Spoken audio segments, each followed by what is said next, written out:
नमो नमः बच्चों। आज हम अपने द्वितीय पाठ जो कि है शब्द परिचय उसे पढ़ते हैं।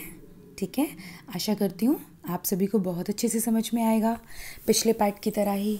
और फिर भी अगर आपको कोई परेशानी हो, कोई कन्फ्यूजन हो तो आप सब ग्रुप में पूछ सकते हो। ठीक है, इस पाठ को भी पिछले पाठ की तरह ही चित्र द्वारा दर्शाया गया है। अब इसमें हम चित्र पहचानेंगे और उस पर प्रश्न करेंगे, और अगर प्रश्न करेंगे तो उनका उत्तर भी देंगे। ठीक है, चलो। अब इससे पहले आप सभी के पास पुस्तक है, ठीक है, और नहीं है तो मैं आपको इसका PDF ग्रुप में सेंड कर दूंगी, आप उससे पढ़ना। जब भी आप पढ़ते हो तो उसे पुस्तक को या PDF को खोल लिया करो, आपको ईजी रहेगा। ठीक, अब पाठ को शुरू करने से पहले मैं चाहती हूँ कि आप सभी जो इसमें जितने भी शब्दार्थ हैं उसे ज़रूर पढ़ लें।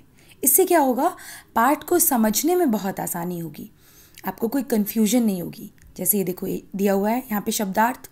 एषा क्या है ये? यह स्त्रीलिंग के लिए प्रयोग करते हैं हम एषा। दोला का क्या अर्थ है? झूला। कुत्र का कहाँ। उपवने का बगीचे में। घटिका घड़ी। इसी तरह से आप सारे शब्दार्थ कर लो। और हाँ, ये जो उच्चारणम कुरुत, ये जो अभ्यास होता है ये उच्चारण करने के लिए होता है, इसे भी आप करोगे। ठीक है, अब देखो पिछले पाठ में क्या किया था हमने, अकारांत पुल्लिंग शब्द किए थे। ठीक है, उसमें सारे अकारांत शब्द थे। मैंने एक वीडियो भी इसके लिए बनाई थी, जिन शब्दों का अंत अ के स्वर से होता है। और इस पाठ में सारे आकारांत स्त्रीलिंग शब्द हैं। ठीक है, स्त्रीलिंग आकारांत, यानी इन शब्दों का अंत आ स्वर से होता है। जैसे छात्रा, लता, प्रयोगशाला, लेखिका, शिक्षिका, पेटिका, माला, सेविका। अब ये सारे शब्द कैसे हैं? स्त्रीलिंग शब्द। कौन से स्त्रीलिंग में भी? आकारांत, जिन शब्दों का अंत आ से होता है, आ के स्वर से होता है। अब आते हैं हम अपने पाठ पे। ये पाठ हमारा कौन सा है? शब्द परिचय द्वितीय और आकारांत स्त्रीलिंग शब्द। अब ये हमारी पहली पिक्चर है, देखो किस चीज़ की है। यहाँ पर दिख रहा है एक बगीचा सा, और इस पे झूला टंगा हुआ है। इसी तरह से हम पढ़ते हैं। एषा का, यह क्या है? एषा दोला, यह झूला है। दोला कुत्र अस्ति, दोला कहाँ है, यानी झूला कहाँ है। दोला उपवने अस्ति, उपवन का अर्थ होता है बगीचा, झूला बगीचे में है। ठीक है, अब आओ दूसरे चित्र की तरफ। ये क्या है? आप सभी जानते हो, पहचान सकते हो, घड़ी है। सा का, वह क्या है? सा घटिका, वह घड़ी है। घटिका किम सूचयति, घटिका किस चीज़ की सूचना देती है या क्या सूचना देती है? घटिका समयम सूचयति, घटिका यानी घड़ी समय की सूचना देती है। एते के, ये दोनों कौन है? अब चित्र में देखो आपको क्या नजर आ रही है, दो पक्षी, दो चिड़िया, है ना। अब इस पक्षी का नाम क्या है वो भी देखते हैं। किम एते कोकिले, क्या ये दोनों कोकिला हैं? न एते चटके, नहीं, ये दोनों क्या हैं? चटके। चटके का अर्थ होता है चटका का गोरैया, और कोकिला को कोयल बोलते हैं, जो बहुत मीठा गाती है। चटके किम कुरुतः, ये दोनों जो गोरैया हैं ये क्या कर रही हैं या क्या करती हैं?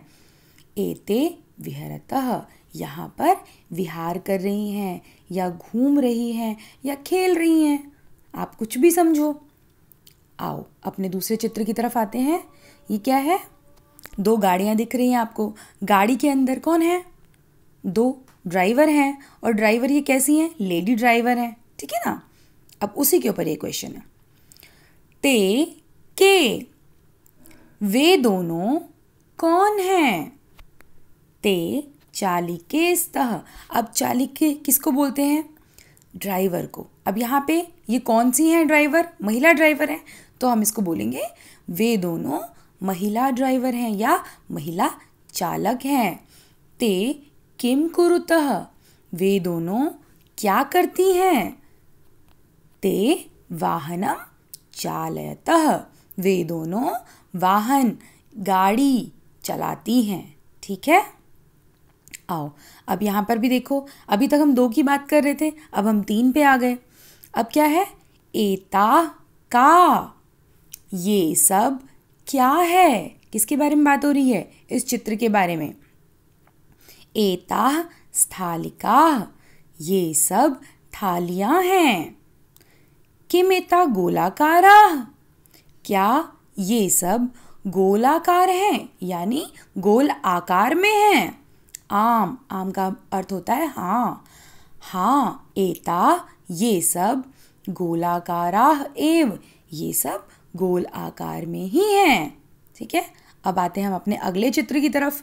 देखो यहाँ पर क्या नज़र आ रही है, ये भी 3 है। हमने इस पूरे पाठ में एक चित्र को भी देखा, 2 को भी देखा, 3 को भी देखा। जैसे हम पढ़ते हैं ना, एक वचन, द्विवचन, बहुवचन, तो वैसे ही चल रहा है। अभी मैं आगे और आपको बताती हूँ। अभी क्या है, ये है बकरियाँ। चलो आओ, ताह काह, यानी वे सब क्या हैं। ताह अजाह, वे सब बकरियां हैं। ताह किम कुर्वन्ति, वे सब क्या करती हैं। ताह चरन्ति, वे सब चरती हैं। अब बकरियां क्या चरती हैं, आप सभी को पता है, घास चरती हैं। ठीक है, अब देखो कितना आसान सा ये था पाठ, बहुत ही आसान, समझने में भी आसान। अब जो एक बहुत ही ज़रूरी बात है जो आपको ध्यान रखनी है, वो क्या है, देखो एषा, एषा का अर्थ होता है यह। जैसे हमने वहाँ पढ़ा अपने पिछले पाठ में एषः, उसका भी अर्थ होता है यह। ये सब एषः जो है वो पुल्लिंग के लिए है और एषा स्त्रीलिंग के लिए। अब ऐसे ही सा का क्या मतलब है, सा भी स्त्रीलिंग शब्द है, सा का मतलब है वह। और ऐसे ही हमने वहाँ पढ़ा था अपने पहले पाठ में सह, सह का मतलब भी होता है वह। अब एषा और सा एक वचन के लिए, जहाँ हम किसी एक ही वस्तु या एक ही प्राणी की बात कर रहे हैं, उसके लिए प्रयोग करते हैं। वैसे ही अब और नीचे आओगे तो एते, ये दोनों, एते का अर्थ है ये दोनों। और ऐसे ही जब ते की बात करेंगे तो ते वे दोनों, एते ये दोनों और ते वे दोनों। ठीक है, एते 2 के लिए प्रयोग हुआ है तो ते भी 2 के लिए प्रयोग हुआ है। ऐसे ही एताह यानी ये सब, और फिर ताह वे सब, यह और वह का फर्क है। ठीक है, इसे आप लोग बहुत ध्यान से पढ़ो और वीडियो को आप पूरा देखोगे तो आपको बहुत अच्छे से क्लियर हो जाएगा। ठीक है बेटा, कोई भी प्रॉब्लम हो आप मुझे ग्रुप में पूछ सकते हो। धन्यवाद।